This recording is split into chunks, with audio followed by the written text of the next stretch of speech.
The latest escalation between the United States and Venezuela began far from any capital city in the waters of the Caribbean and the Eastern Pacific.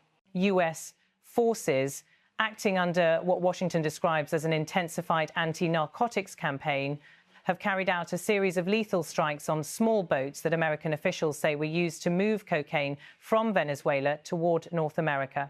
These operations, some involving U.S. Navy aircraft and F-35 jets, have now triggered a wider geopolitical confrontation that reaches Moscow, Beijing and Havana.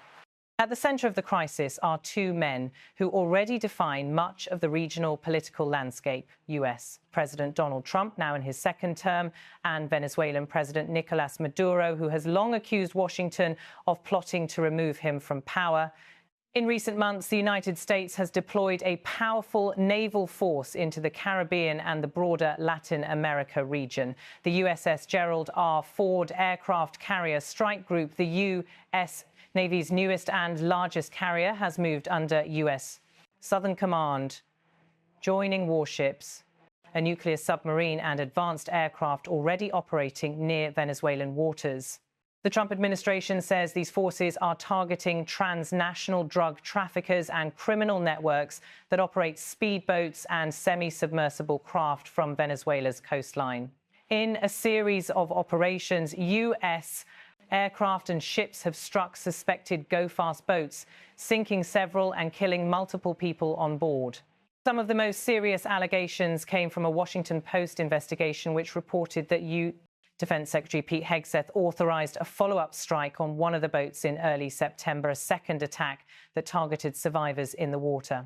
Venezuelan lawmakers say that, if confirmed, this would not be an anti-drug operation, but an unlawful killing of civilians.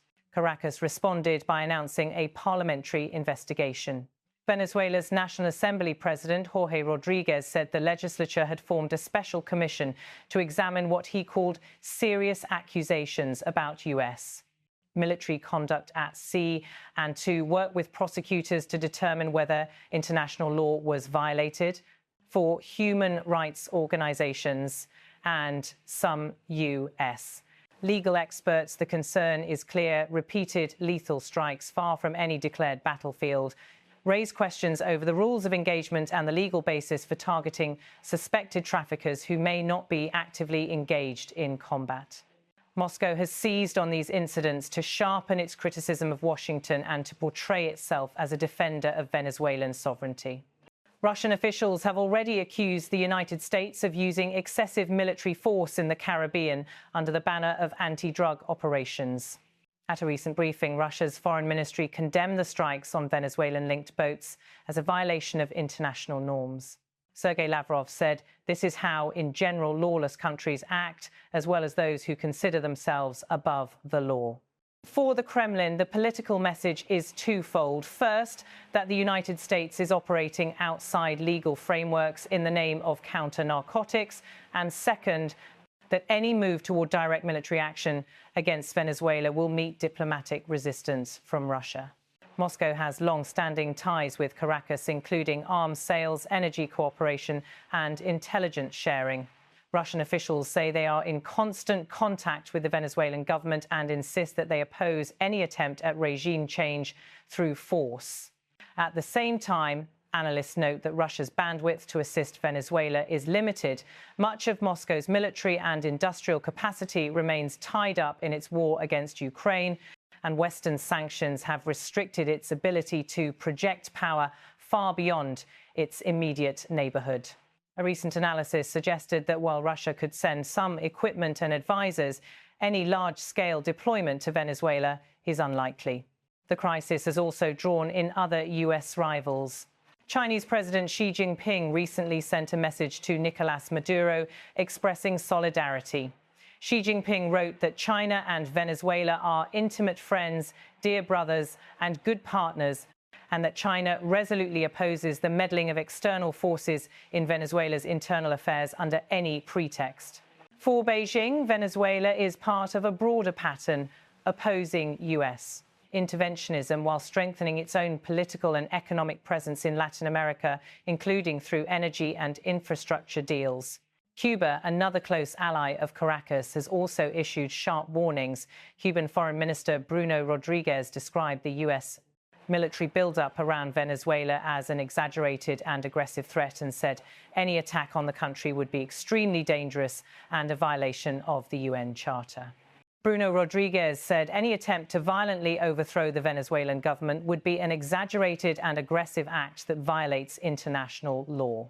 These statements feed into Venezuela's narrative that the United States is preparing a broader intervention, not merely a series of targeted strikes on suspected traffickers.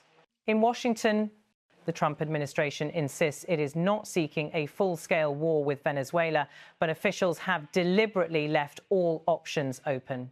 President Trump recently acknowledged that he spoke by phone with Nicolás Maduro. He described the call as neutral and refused to share many details, but reporting by multiple outlets suggests the U.S. leader delivered a blunt ultimatum: leave power in exchange for safe passage or face growing pressure. According to accounts in U.S. and international media, Trump has also floated an unprecedented step, effectively shutting down Venezuelan airspace. In a public statement, he suggested that airlines and aviation operators should consider the skies over Venezuela closed, citing security concerns and the risk to U.S. forces. Venezuela denounced this immediately. Nicolás Maduro said Washington is trying to seize Venezuela's vast oil reserves, the biggest in the world, by using military force. Maduro later described Trump's airspace warning as a colonial threat, arguing that it violated Venezuela's sovereignty and international aviation norms. Inside the United States, Trump's allies have defended the president's approach, emphasizing drug interdiction and national security. They have dismissed press reports that suggest excessive force or deliberate targeting of survivors at sea, while legal specialists and human rights advocates continue to call for transparency about the rules of engagement. The question your video raises, whether Russia has confirmed a U.S. strike on Venezuela and whether that means a war is underway, hinges on definitions. So far, there is no evidence that U.S. forces have bombed targets on Venezuelan soil or openly attacked Venezuelan military units. The documented operations involve strikes on boats that U.S. officials describe as drug trafficking craft linked to Venezuelan networks, some close to Venezuelan territorial waters, others in the wider Caribbean and Pacific. However, from Caracas's perspective, repeated lethal attacks on vessels departing Venezuela, combined with a massive U.S. naval presence just off its shores, amounts to an undeclared war. In speeches, Maduro has warned that any direct aggression against Venezuelan territory would mark the beginning of what he calls a nationwide armed struggle against foreign intervention. He has portrayed the Bolivarian militias, civilian reservists organized by the government, as a force that would resist any invasion. U.S. analysts, including those quoted by Reuters, say Venezuela's conventional military is weakened and under-equipped, but could still make any conflict costly and chaotic. They note that planners in Caracas envision guerrilla-style tactics, sabotage operations and efforts to make Caracas ungovernable for any occupying force. When Russian officials talk about U.S. strikes against Venezuela, they are usually referring to the attacks on boats that Washington ties to drug trafficking, not necessarily to air raids inside Venezuelan territory. Moscow's foreign ministry has used strong language in public statements. Maria Zakharova said, "We firmly denounce the use of excessive military force in carrying out actions in anti-drugs operations." Russian diplomats argue that the pattern of attacks, combined with the deployment of the Gerald R. Ford carrier strike group, shows the United States is moving beyond law enforcement operations and toward coercive military action directed at a sovereign state. But Russia has not publicly claimed that U.S. aircraft have bombed Venezuelan cities, military bases or infrastructure on land. Its confirmation is therefore political. Moscow is confirming that the United States is using force in a way that threatens Venezuela and could escalate into a larger conflict, rather than announcing a previously unknown bombing campaign on Venezuelan soil. That distinction matters for international law and for whether the situation is described as a war. To understand why this confrontation is so intense, it helps to look at the longer arc of US-Venezuela relations. Tensions escalated sharply under Hugo Chavez and deepened under Nicolás Maduro as Washington imposed sanctions over alleged corruption, democratic backsliding, and support for narcotics trafficking. In 2019, the United States and several allies recognized opposition leader Juan Guaidó as Venezuela's legitimate interim president, a move that Caracas and Moscow rejected. Over time, parts of that strategy shifted.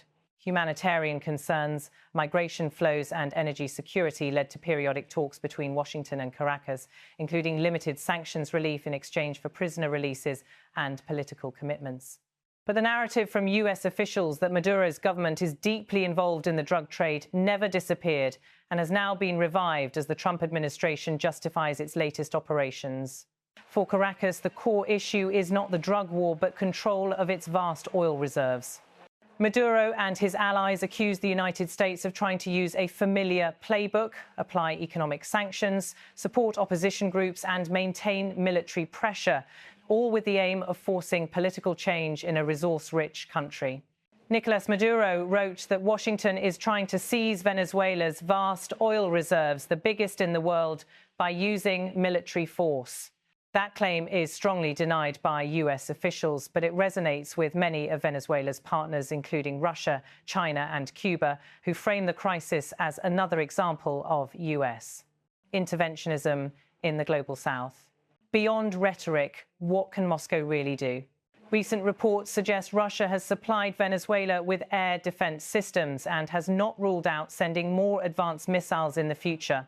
A senior Russian lawmaker said Caracas had received new systems and that ballistic or cruise missiles could be discussed if the U.S.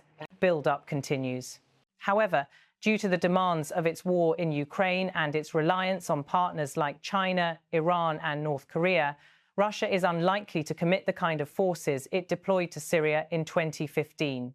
Experts assess that any Russian support will focus on defensive systems, intelligence sharing, and diplomatic backing at the United Nations, rather than direct combat deployments. From a strategic perspective, that still matters. Russian assistance could make any US air operation more risky and complicate calculations in Washington, especially if there is a chance that Russian personnel might be present at Venezuelan sites. If the United States were to move from strikes on boats to attacks on Venezuelan territory, for example, targeting air bases, command centers or radar sites, experts believe Venezuela's military would rely heavily on asymmetric tactics. A Reuters analysis of the country's armed forces notes that they are hampered by low morale, poor pay and aging equipment, much of it Russian-made and difficult to maintain under sanctions. Yet Venezuela has reportedly organized small mobile units intended for sabotage, as well as stockpiles of portable air defense missiles that could threaten aircraft or helicopters.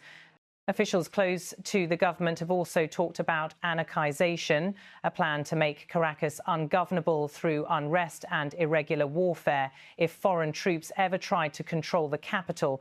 Armed collectivos and elements of Colombian guerrilla groups inside Venezuela could be part of such a response, dramatically raising the risks of any intervention.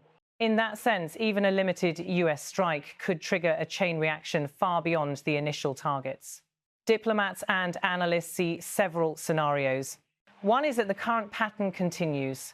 The US maintains high-profile naval deployments and occasional strikes on suspected drug trafficking boats, while Venezuela, Russia, China and Cuba escalate their rhetoric but stop short of triggering a larger war. That would keep tensions high and increase the risk of incidents, but avoid a direct clash between US and Venezuelan forces on land.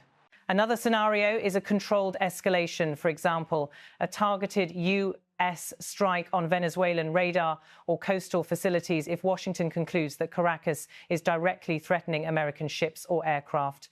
That could prompt Venezuela to respond with missile launches or attacks by irregular forces, pulling neighboring countries into a broader crisis. A third scenario, favoured by some regional governments and the United Nations, is a diplomatic pause, negotiations that link de-escalation of US military activity to commitments by Caracas on democratic reforms, anti-drug cooperation or migration management. So far, there is little sign that either Trump or Maduro is ready to make concessions of that scale. What is clear is that every new strike, every naval deployment and every public threat adds to the risk of miscalculation. Russia's confirmation and condemnation of US actions positions Moscow as a principal defender of the Maduro government, but its capacity to do more than apply diplomatic pressure is uncertain. The United States, for its part, insists it is targeting criminal networks, yet it is doing so with a level of force that many governments would reserve for wartime. For Venezuelans, the stakes are immediate. Decades of economic collapse, political repression and humanitarian hardship have already driven millions to leave the country. A misstep at sea, in the air, or in the corridors of power could open a new and far more dangerous chapter 1, in which a drug war narrative becomes the trigger for a much wider conflict